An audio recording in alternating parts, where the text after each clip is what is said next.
Down Dirty Laundry. How about that, Jason Harlow? Dirty laundry. Good morning. This is John Dingfelder. You're listening to Down and Dirty on WMNF 88.5 in Tampa. We are so glad to be here this morning, and we have another special guest in addition to Jason Harlow, who's working the boards. Janelle Irwin Taylor. Let's see. She is on the special guest phone. Janelle, are you there? Yes, on the special guest phone. Special guest The phone. special guest phone. It's like the bat phone or the something like that. You got to make the sound effect. Good morning, Janelle. Okay. Good morning. It's great to be here. How are you? I'm well. Good. That's the dream, you know? Janelle is out and about, but she said she would grace us with her virtual appearance. Virtual presence. This morning. And if you don't recall, Janelle's been on a couple times before. She is a regular contributor to Florida Politics and is a local journalist here for many, many years in the Tampa Bay area. Anything else, Janelle? I don't know. I kind of stopped calling myself a journalist around about the time I left to work for Mayor Ken Welch's administration and kind of showed my political cards. So I kind of took that hat off a little bit, although I do write from an analysis perspective quite frequently, and I'm actually now running a new upstart website called Southeast Politics, which is a subsidiary of Florida Politics, and it's basically the same thing, but instead of covering just Florida, it covers 12 states all in the southeastern United States. Wow. So it's a pretty big undertaking. Wow. Yeah. So if you didn't know anything about Georgia or North Carolina or South Carolina or Virginia, I'm your girl. I heard a lengthy interview yesterday with what's the young lady who ran for governor up there, the Democrat? Nikki Fried? No, in Georgia. Oh, Stacey Abrams. Stacey Abrams. Wow, she was very impressive. Well, you know, she is. She's done a lot of really impressive things. One thing that she has not been impressive at is winning elections. That is correct. So, Yeah, well. but you know, we can't be good at everything. There's no second place in politics. So this morning you're here listening to Down and Dirty, and speaking of down and dirty, well, maybe it's not down and dirty, it's north and dirty. We're going to talk about Tallahassee and the legislature and what they did this year and the governor.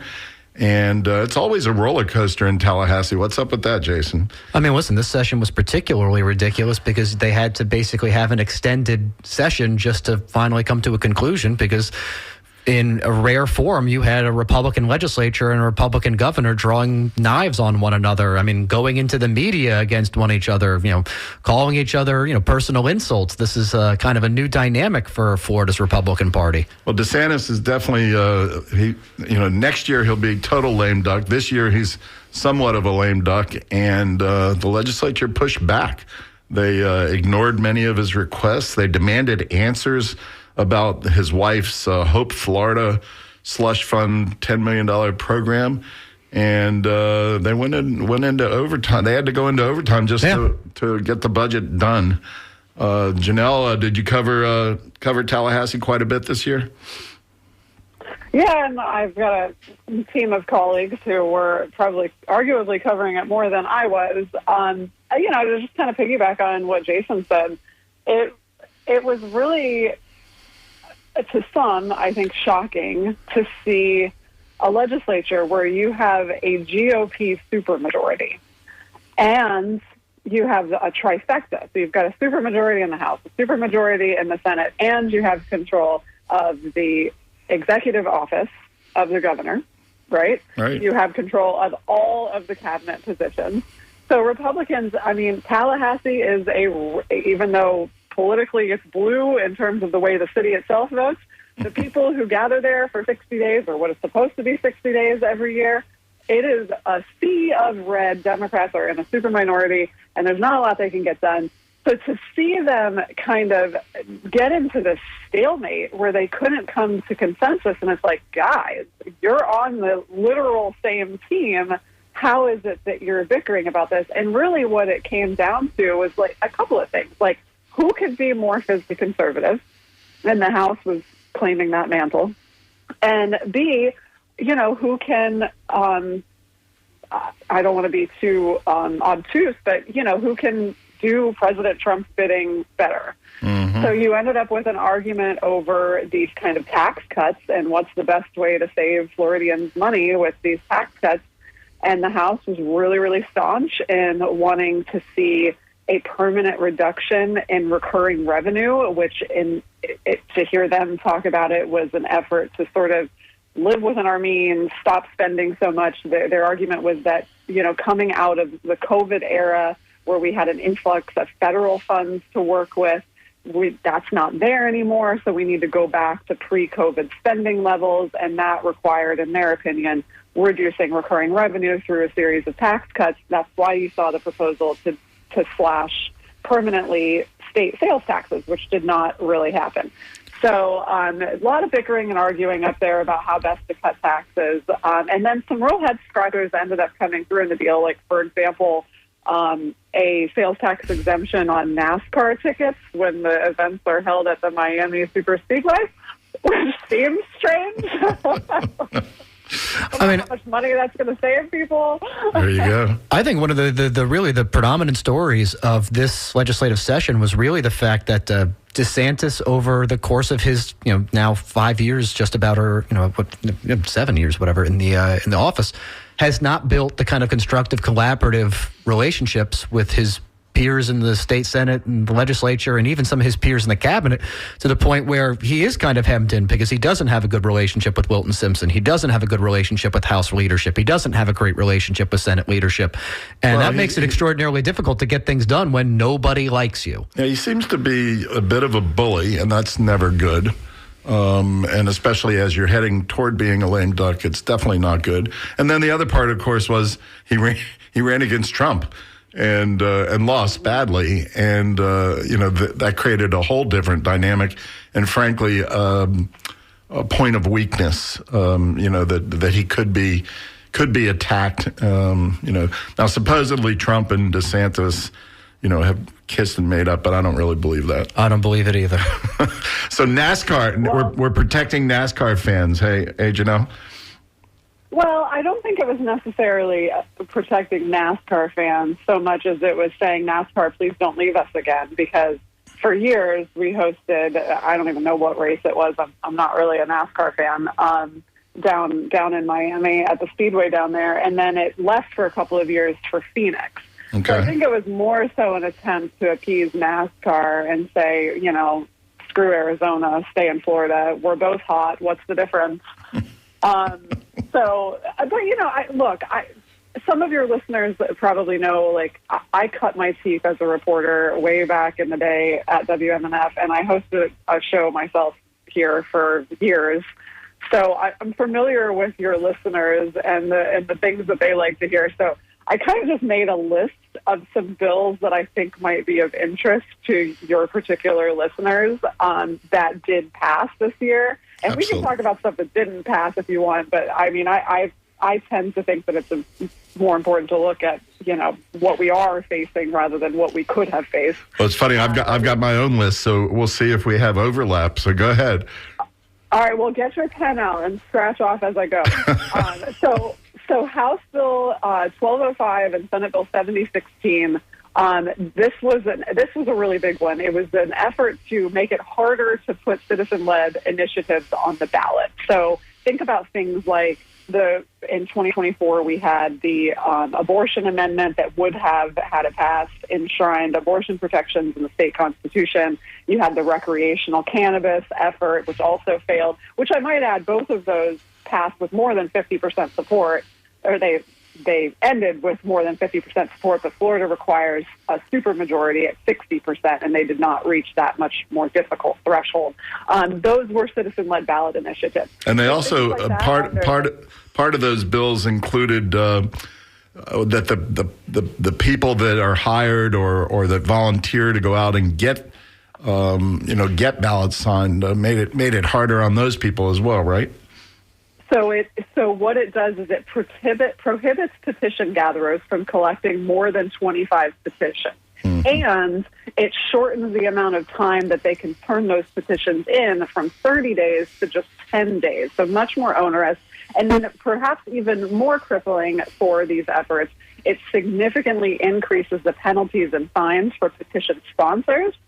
And all of this together could have the result of leaving the process open only to wealthy individuals or well-funded special interests, which really kind of smacks of irony because the intent behind this bill was because they thought that, people were special interests from out of state were coming into Florida trying to affect our state constitution. And what they're really doing is making it so that the only people who can affect our state constitution now are potentially outside special interests. Wow. So fascinating one there. Good point. That was passed and it was signed by the governor. Okay, so we need to describe these as good, bad, ugly, or stupid. Okay, now where does that one fall? Well, I'd say bad.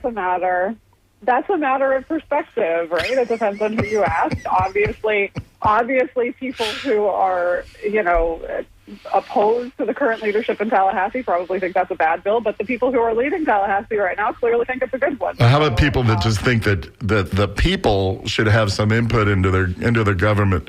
I'd go with bad. I'd go with bad or stupid on that one. All right, let me throw in another stupid one. A really stupid one is SB 56, which now made it a felony to go in and seed or salt the clouds, because we all know that there's little Piper Cub planes going up there and salting the clouds, and they control the weather, John. They control the weather. They created 2 hurricanes in 3 weeks last year, and oh my God! So they go to Tallahassee and they actually spend time creating a bill that makes it a felony to not only makes it a felony to carry Morton salt in your Piper Cub plane, but also airports have to report if once a month. A monthly report. They're going to have to hire somebody. I mean, it's remarkable when you just think, like, what has this done for our property insurance? What, you know what I mean? Like the real crisis that the average Floridian cares about, regardless of their place in the political spectrum, is the cost of things. Car insurance, home insurance. Oh, my God. But we have no action on that. But don't you worry. Don't you bring that Morton salt on that airplane. Don't you do it. Listen, guys. Listen, somebody has got to protect against the Jewish space laser. Truly. I mean, as we all know. I missed you on that one. Protecting against what? The Jewish space lasers. Oh, I'm not familiar with you're not that. familiar? Hey, see, this is what happens when you don't come to the meetings, John. They're every alternate Wednesday at TJI Fridays, and if you would just show up, you would know about these things. Aluminum hats are not provided. Oh, goodness. Yeah, actually, it's a BYO. It's a BYOH. Bring your own hat. All right. All right. We're going in. Yeah, go ahead. Joking aside on that, cloud seeding is a real thing that does actually happen, but it's been kind of turned into this boogeyman of like liberals and leftists out here trying to influence the weather like there's some sort of mad scientist or something. And what it really is this is something that happens on a very small, very targeted scale. So, for example, if you're taking an area like the Grand Canyon right now is on fire. I know this because I was supposed to hike it in October, and now I can't. So, doing cloud seeding and focusing that on the North Kaibab area where the fires are raging and you lost a historic lodge, you might increase the rain production in that one tiny little area by like 5%. There you go. Well, the funny thing is, to your point, it's cloud seeding, singular. Cloud. Yeah. We seeded a cloud. It's not clouds seeding. Exactly. So this isn't something that's happening on some broad scale that's like causing massive flooding like what we saw in Texas. That is not the case. So, the impacts of this bill are going to be incredibly minuscule in the state of Florida, where rainfall doesn't tend to be as much of a problem as it is in some states out west that have major problems with wildfires and such. This is not something that was really looked at. But again, I think it's one of these reactions to you have a lot of kind of very passionate, opinionated people who latch on to some of these sort of conspiratorial type of things, and the Republican Party feels like they have to respond. Okay, but supposedly we elect intelligent people to go up to Tallahassee and see through this nonsense, okay? Because I'm sure there must be another 100 nonsensical things. Listen, Barack Obama cloud seeded the Epstein files, as we all know. All right, taking the bait, guys. Let's see if we take some calls. Our phone number, of course, is 813-239-9663, and we've got David from Tampa talking about Nikki Fried. Is Nikki Fried also up there? Is she's eating clouds? She's eating clouds. What's up, David? No, I don't think she is. Hey, it's great to hear Janelle on again. I always liked her on WMNF, and she does an amazing job as a journalist. So I just want to say hi to her. And she refuses to be a journalist now. Oh, really? No, she's awesome. She does a great job. Yep. But I wanted to say there was a rumor that came out, and I'm not seeing much news on it, but a friend of mine pointed out that Nikki Fried posted on X about Casey DeSantis possibly becoming the interim president of UF, which is kind of crazy. God. She's totally unqualified, and I wonder if it... Well, why would they let that stop them? Well, yeah, that's true. Yeah, you're right. There's always a lot of washed-up politicians and end up as university presidents here, but... I think all of our university presidents at this point are like washed-up politicians. It's the graveyard for elected office. Yeah, Can I just true, interject right. on that? Go ahead. I find it very hard to believe that is a thing that would happen, because what we're seeing with, as you guys described them, your words, not mine, washed-up politicians being put into, university presidencies, those are Republicans, because those are things that are being pushed by a GOP-led agenda, and Nikki Fried doesn't in any way, shape, or fashion fit that mold. So while I'm not saying that UNF would be like, ooh, gross, we don't want Nikki Fried, I don't think that you would get much support at the state level for that. And we've seen what happens when people push back against, like, I think at the U.S. Janelle, I think the rumor came from Nikki Fried that said that Casey DeSantis would be University of Florida president. Okay. Yeah. Okay. Yeah. Well, I'll send you the I would X. never say never on that one, then. Well, and plus, I saw what his net worth was, had increased now to $2 million because he's publishing a book and got $600,000 for his advance for his book. But he's got to worry about his net worth. So putting his wife in as UF president, which I'm sure is good for $1 million a year, that's going to help their net worth. So. Plus, she could be seat warmer for him as president. Let's stay on that for a second, because the DeSantis, whatever is their name, they did not come into office as a wealthy couple, right? Like they had basically no net worth, right? And while that's grown some over a full term and now half of a term, it's they're still not, they're no Rick Scott, right? So one of the things that has been talked about in political circles is kind of the desperation that Ron DeSantis now feels. And of course, this is all hearsay, so, not admissible in a court of law, but this is what I'm hearing from folks, is that Ron DeSantis is very concerned that he is not going to be able to maintain the lifestyle that Casey DeSantis has come to expect of Florida's first lady living in the governor's mansion. And with everything going on with the Hope Florida scandal, this idea that she could maybe succeed him as governor is becoming more and more of a pipe dream, especially with Trump backing Byron Donalds.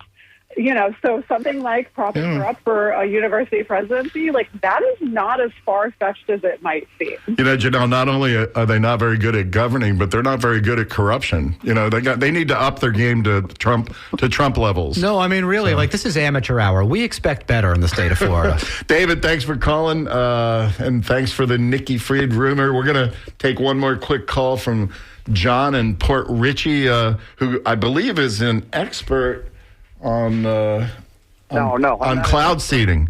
I'm an expert. Well, I just think that the Republicans got to blame climate change on something, so that's an easy scapegoat. There you go. The liberals. My thought was this, though. I don't know exactly how the bill was worded, but I heard something like it makes it illegal to change the weather. So could you argue that carbon in the atmosphere changes the weather, so thus carbon pollution would be illegal? Oh. Maybe the utility companies will be charged with felonies, perhaps. Hey, thanks for calling. All right, SB 118. Jason, you know what that is? Let's see. It's number 2 on your list. Number 2 on my list. Let's see. SB 118. I see. I scrolled too far down. Now I don't have it pulled up directly. Okay. Hit me with it. This is the presidential library bill. Janelle, did you see that one? Of course. Yeah.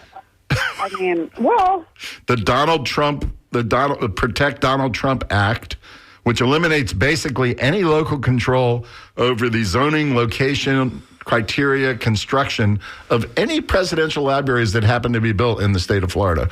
I bet you the thought process there is that it was going to get built in Palm Beach, and they knew there might be local, more democratically oriented resistance to something like that. Well, there's preemption now. I mean, it's preemption now. It's to quote George Wallace: preemption yesterday, preemption today, and preemption forever. Like, that's really what Tallahassee's been doing. I mean, truly, like, we can't ban plastic bags, types of sunscreen. Key West can't decide whether or not their port is open or closed. Straws, trees with Tampa City Council. I mean, essentially, they're going to deregulate. If we do it, they preempt it. They are going to undermine municipalities till all they are like glorified zoning boards. Janelle, you were talking about who can bend over further for the president. It looks like the legislature did a good job on that one. you guys are trying to get me in trouble. I did not use the words bend over. We did.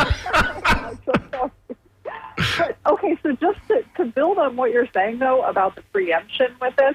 So first of all, yes, this is a prime example of how they can best accommodate the president's wishes, right?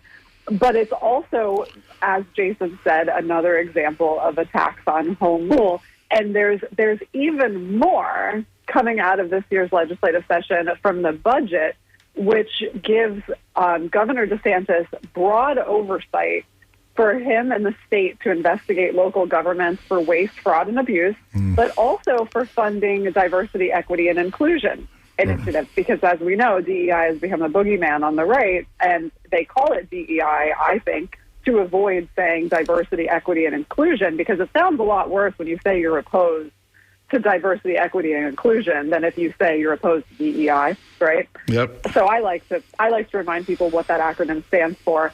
And this is something that could come with $1,000 per day fine. I mean, listen, we have no idea how dangerous, a rainbow sidewalk, the number of young minds that are corrupted by a rainbow sidewalk. I mean, my heart shudders to think at what's happening to the next generation for having to witness a rainbow sidewalk. In fact, that's something we should probably withhold municipal funding for.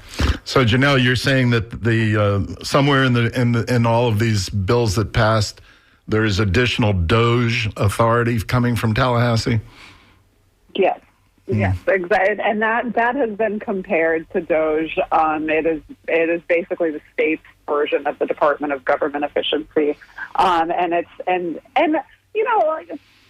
let's look at this without the partisan lens, right? Like, any time that you can identify waste, fraud, and abuse, that's a good thing. Nobody wants to have waste, fraud, and abuse, and so in that vein, Republicans who led these types of initiatives are onto something. The problem is it really waste, fraud, and abuse that they're targeting, or is it things that they just don't like? And that's where the questions start to arise, and that's where the partisan bickering. I mean, it feels like declaring a witch hunt and then like scrambling to search for witches. Well, listen, the other part is look at, check your own bedroom first. Are they looking for waste, fraud, and abuse in the state budget, in the state of Tallahassee,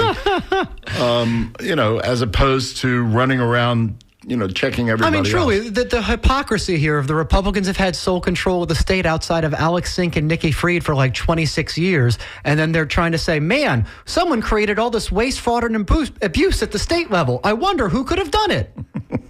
Well, I'm going to push back on that. I'm going to push back on that a little bit, Jason, because this particular provision is about local government. And the reason that you have seen these years-long, decades-long attacks on home rule is because while we have, for a couple of plus decades, have had Republican control at the state level, a lot of our bigger cities, St. Petersburg, Tampa, cities in South Florida, Tallahassee itself even, are kind of these little, like, blue islands surrounded by red and more rural communities.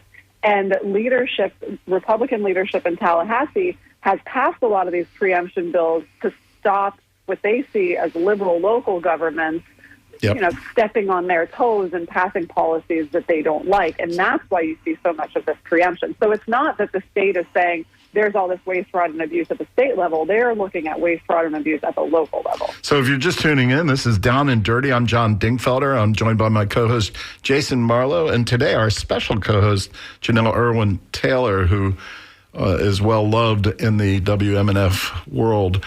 Speaking of preemption, Senate Bill 180.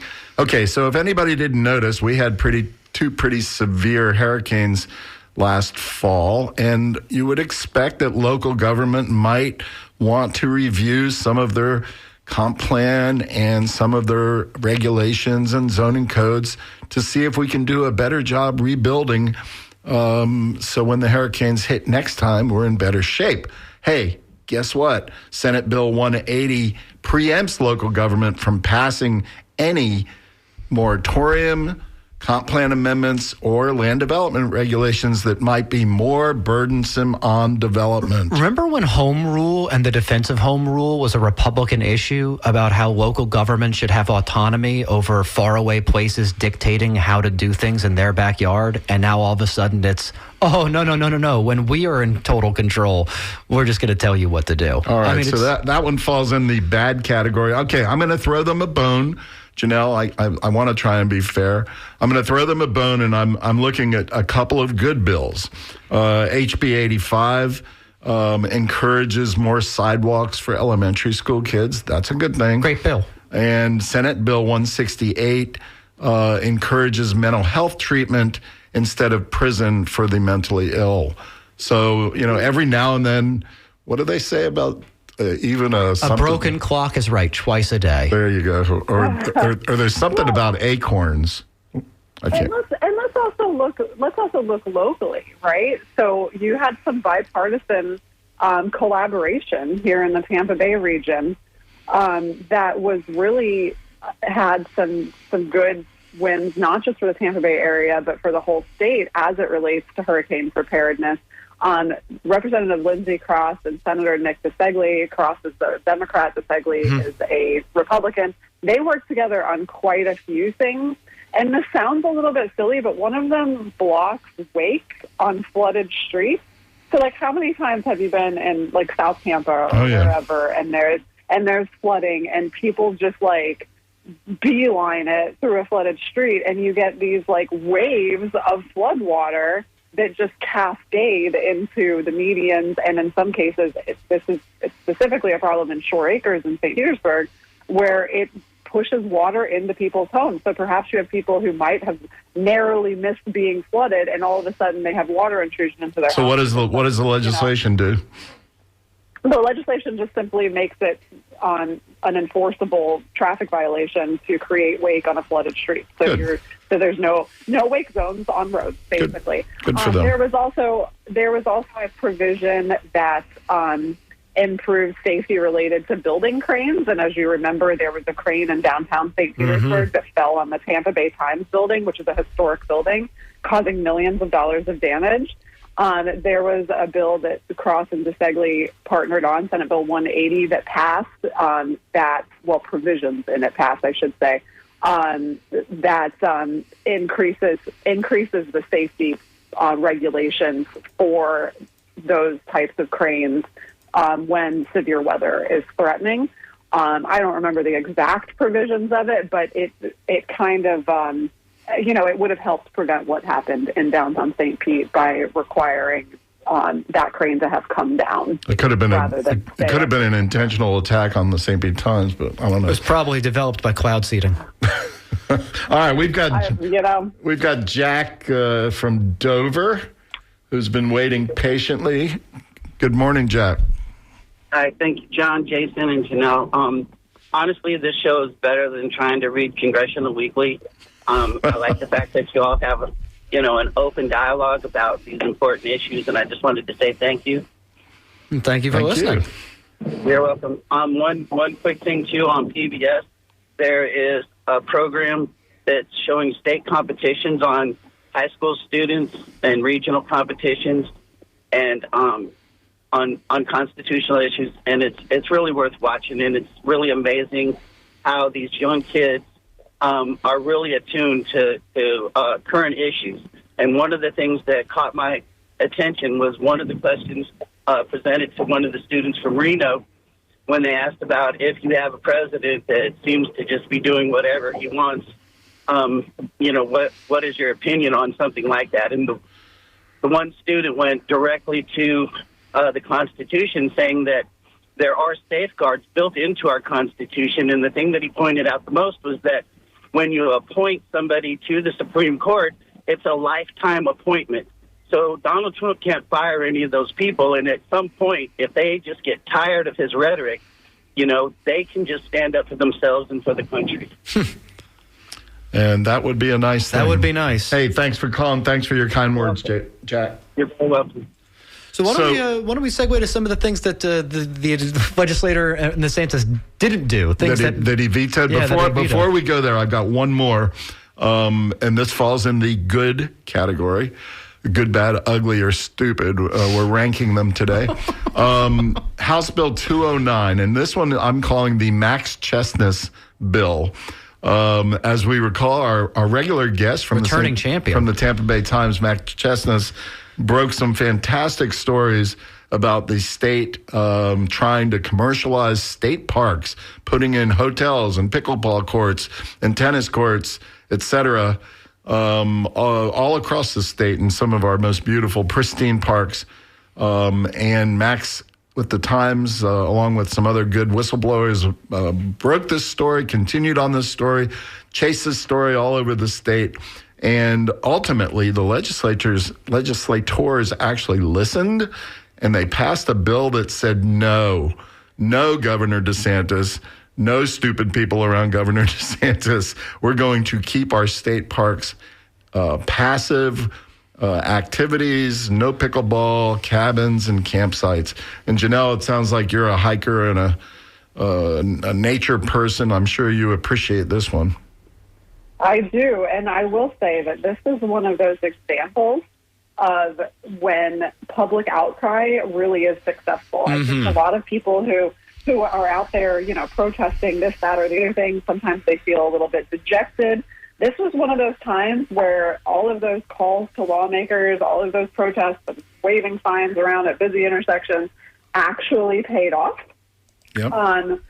So, and I'm not suggesting that that's going to work all of the time, because it certainly does not. But this was an issue where you saw among, just the common folk, not the power brokers in Tallahassee, there was broad opposition on both sides of the political spectrum on this, and it really prompted lawmakers to take a step back and be like, whoa, okay, let's never do that again, because we've clearly picked some people off. And I think you could argue, following his, Mortal Kombat level fatality in Iowa in the primary, this was really the first crack in DeSantis's armor.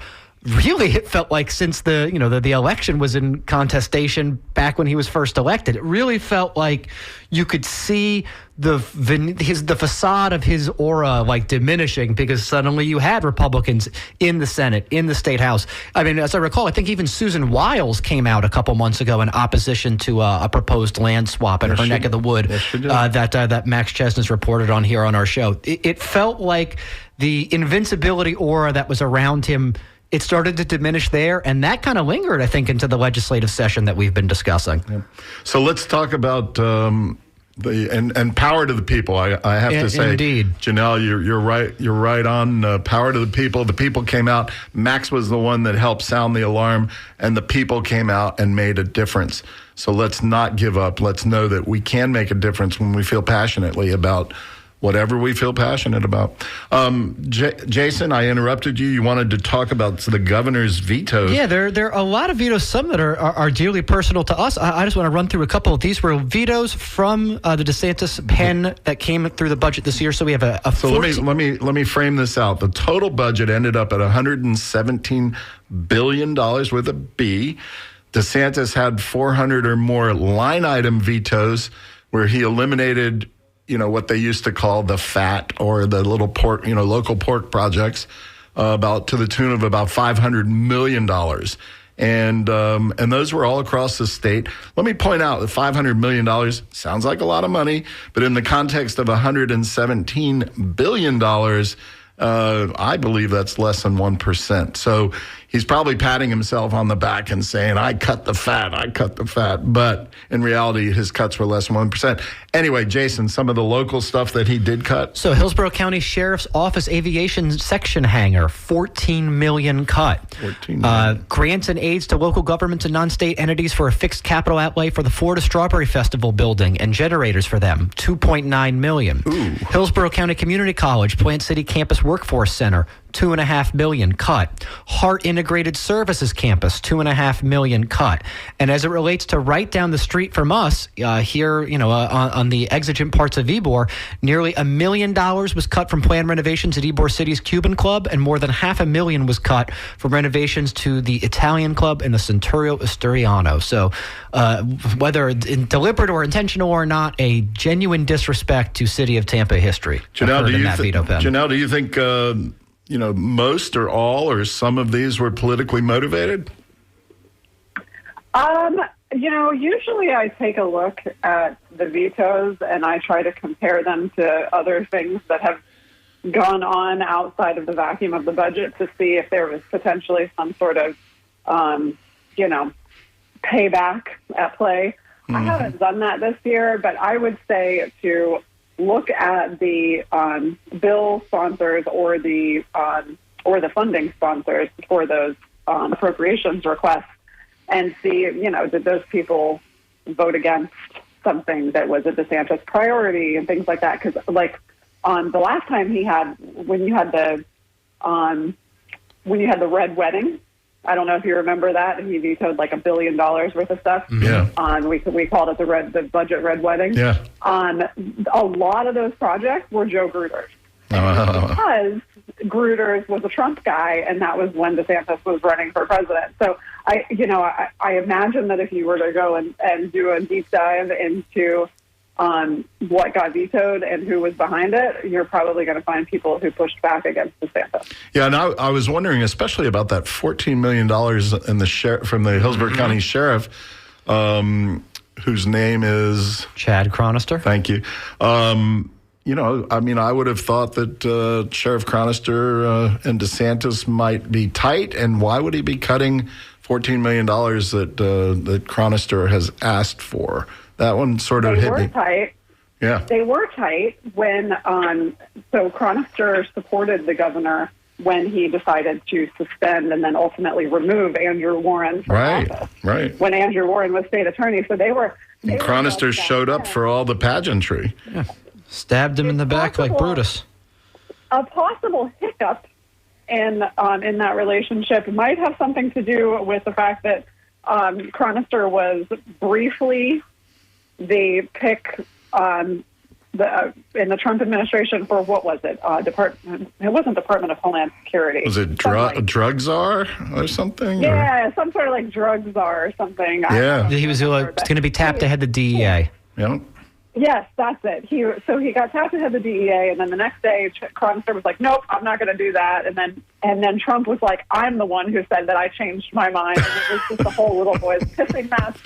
So, anyways, whether or not that had anything to do with it, I don't know. But that's the only thing that comes to mind of why DeSantis would snub Chronister so deeply. Yeah. But, Well, he definitely DeSantis definitely snubbed Ybor City and the beautiful historic structures that we have in Ybor. And it's very unfortunate. Those buildings and those clubs and those organizations have to, suffer from politics. All right, we've got about 10, 15 minutes left. You're listening to Down and Dirty. I'm John Dingfelder. Jason Marlowe is here with us, as is Janelle Irwin-Taylor. And we're talking pretty much Florida politics. We're talking Tallahassee. We're talking, I want to talk a little bit about Alcatraz, our own Alcatraz. That's so exciting. And That's not even, call in at 813-239-9663. What, Jason? What? I just I refuse. Everglades Alcatraz. I refuse it's Alligator Auschwitz, and I will tolerate no such other moniker. You know what? Go look up the Oxford Dictionary definition of a concentration camp and tell me that it doesn't meet that kind of standard. Holding people without jurisprudence. I tried to get without due process. I tried to get a good friend of ours, Debbie Wasserman Schultz, to join us this morning, and she was tied up. But because she went out there with some other congressional folks and state legislatures, and was appalled. Was really appalled by what's going on out there, and the fact that they're spending hundreds of millions of dollars of FEMA money. That just offends me even more, because that FEMA money is for hurricane relief. And Lord knows we need a lot of it, and we don't need to be using it for some other alleged emergency. Janelle, I've gone running on this. You got any thoughts on Alligator Alcatraz? It's going to be interesting to see how this plays out in the midterms in 2026. For starters, we're so far away from midterms right now that people think, oh, my God, this is going to be a talking point for the midterms. It's really going to help Democrats. But there's a chance that if Alligator Alcatraz closes before then, that it falls victim to the news cycle, because people have short memories and stuff like that doesn't always play as well as people think it's going to. And then there's also the question of, is this what Republicans want? Because their whole thing is we're being hard on immigration. We're getting rid of people who are in this country illegally. So when Democrats come in and fight back against that, it gives Republicans fodder to say, see, these guys are supporting criminals. Yeah. And Democrats have historically been really, really bad about responding to what are really kind of outlandish critiques. Democrats are not pro-open borders. They are not. They have never been. In fact, when Barack Obama was president, Democrats worked with Republicans on bipartisan legislation that would have cramped down on illegal immigration, and it also would have been humane in that it would have preserved Dreamers, and it would have provided a path to citizenship.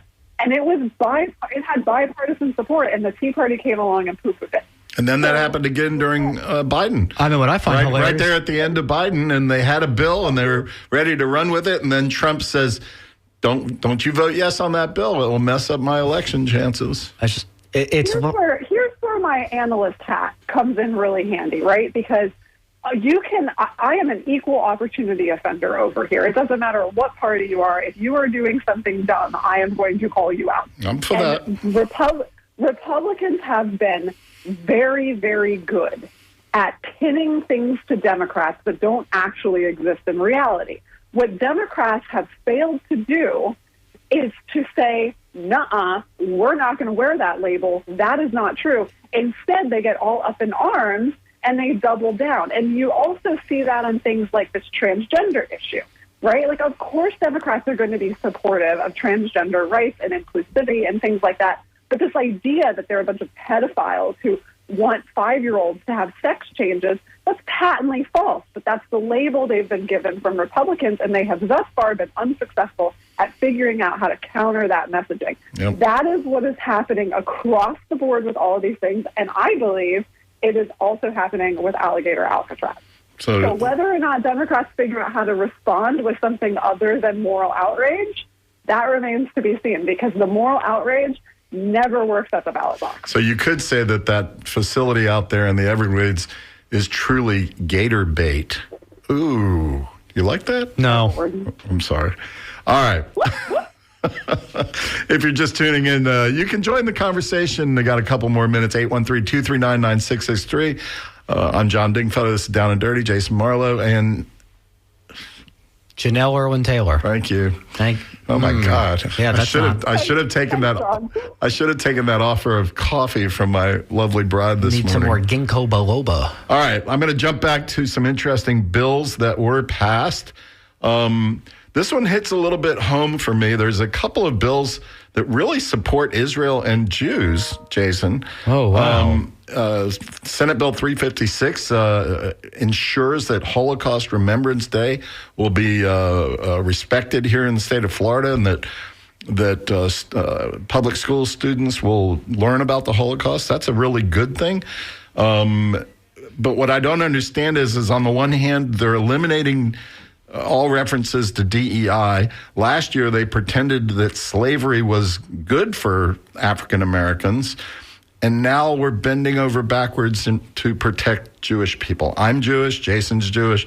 We're all for protecting Jewish people, but it's like we should be protecting all people, and especially minorities. I mean, it just feels like it's such unbelievable pandering. I mean, there's been so, truly, it feels so inauthentic, pandering, and frankly kind of condescending. There's three bills that do this. House Bill 669 basically says encourages local government to buy Israeli bonds, and Senate Bill 678 says that if you boycott Israel as a company, we're going to boycott you.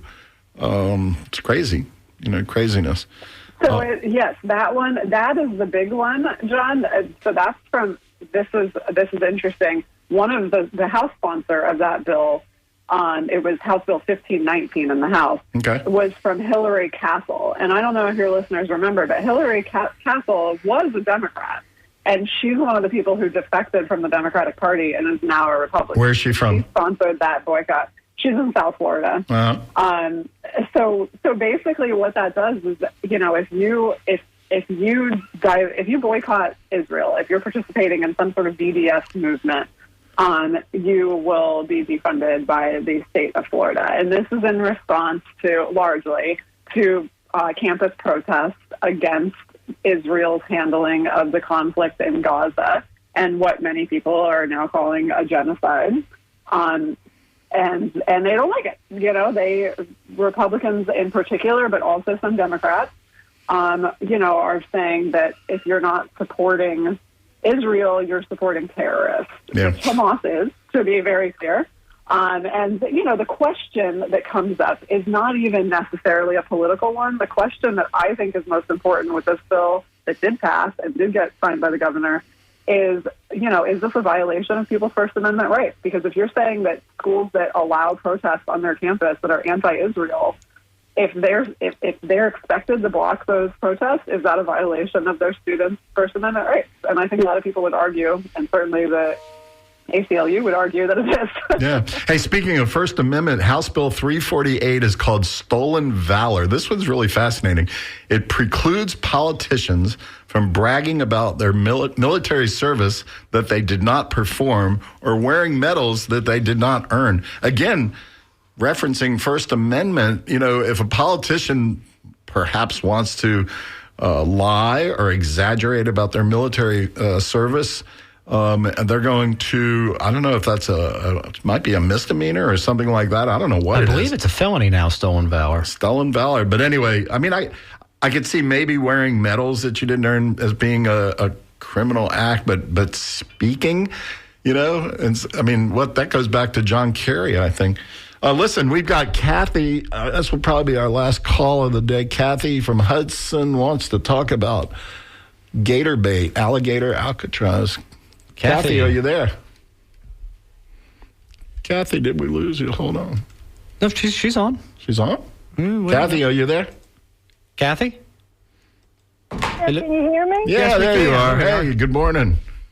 Good morning. I just want to say the Democrats should be pounding this alligator Alcatraz business and as a disaster waiting to happen because of Andrew and what happened in South Florida. They should be pounding that issue we're going to sue the heck out of the Trump administration. We got everybody's names who are in that camp. We're going to start a class action suit. If there's a major hurricane and people are swept away, we got everybody's names all ready to do a lawsuit against the Trump administration. Yeah. Hey, Kathy, thanks for calling in. Thanks for listening. I saw somewhere the Miccosukee Indians is suing, and I think a lot of other people, environmental groups, are suing. To Kathy's point, I think one of the things here that kind of circles back to the concerns we've had relating to home rule. This is Miami-Dade land that was worth, I believe, appraised at over $200 million. The state was initially like, we're going to give you $20 million for it, and then they're like, no, we're just going to take it. And I mean, like, again, I remember a time. I'm old enough now to remember when home rule was a Republican and conservative issue. I don't understand when that stopped being the case, but it surely has. All right, I'm going to throw in a couple of bones for the legislature. They're requiring homeowners who sell their property, if you had flooding, you have to disclose that. That's a good thing. And that's Senate Bill 948. House Bill 1105, I love this one. That's basically telling the schools, elementary school and middle school, that the children may not bring their cell phones to school. And as a former middle school teacher, I totally agree with that. I couldn't even imagine children having cell phones like that. And the high schoolers, I think, are going to be limited. Call me an old guy. Oh, you're an old guy. Yeah. But you asked me to. You but literally said call me. I really believe that's going to help our education system. And the last one I wanted to bring up, I think, is one that's very close to Jason. Let's see where it is. Oh, here it is. Senate Bill 700. It's part of the agriculture package that prohibits psilocybin mushrooms. Been a long time. All right. No comment on that one from. The Farm Bill also included a ban on fluoride in water, which is a big deal. Say that again, because I was trying to figure that out, what they were doing with fluorides. So the Farm Bill included a ban on water fluoridation. So the state of Florida is no longer allowed to have fluoride in its drinking water supply. Wow, that sort of slipped by me and probably slipped by everybody. We're going to be the tooth-free state of Florida someday soon. Well, and I don't know. I don't know if many of your listeners remember this. I imagine a lot of them probably do. But in Pinellas County in the early 2000s, this was a big source of debate. Yes. And it ultimately, whether indirectly or directly, you can make the argument that it was direct, but certainly indirectly, led to the Pinellas County Commission flipping blue. It's now red again, but for a time it was blue, and it was largely driven by people supporting taking fluoride out of the water supply. So this is not the first time that this has been an issue that came up. Wow. The Ag Bill also included the prohibition of drones over farms. I don't know why anybody would be important groundbreaking flying issues. drones over farms, but maybe some PETA people were doing that. I don't know. Interesting year. Janelle, what else is new in your world? You going to still go out to the Grand Canyon and hike or whatever? Are we running out of time, We Jason? are running out of time. We have a minute and a half left. All right. I'm going to hike something in October. It might not be the Grand Canyon, but I was a week into my training, and I'm going to keep doing my training. So something is going to get hiked in October. All right. Well, be safe. And next up on WMNF, this is Down and Dirty. We're just signing out. And Mitch Perry and Ray Roa and Ben are coming on board. It looks like we see your favorite elected official, Joe Citro, just sat down. Former elected official. Over there, former elected official. So tune in and feel free to... And take a shower afterwards. to call over to the Skinny. And by the way, speaking of the Skinny, District 5 race, we are going to join up with the Skinny, and we are going to have a debate with the 11 candidates. 12 candidates a week before the District 5 Tampa election. Jason and Janelle, it's been a pleasure. Thank you for joining me. Come back and join us. And tomorrow, there's a fundraiser to keep this station alive. Yeah, help protect WMNF. And, as always, John, we wanted to have County Commissioner Joshua Wastel on, but we ran out of time. But in all seriousness, the station has received hundreds of thousands of dollars of cuts from the state and federal government. We need you, the listeners. And all day tomorrow, there is going to be a fantastic fundraising drive. Lynn and I will be on at 1 o'clock on the 60s show. So join us. Again, Janelle, thanks a lot, and we appreciate it. Thanks for having me.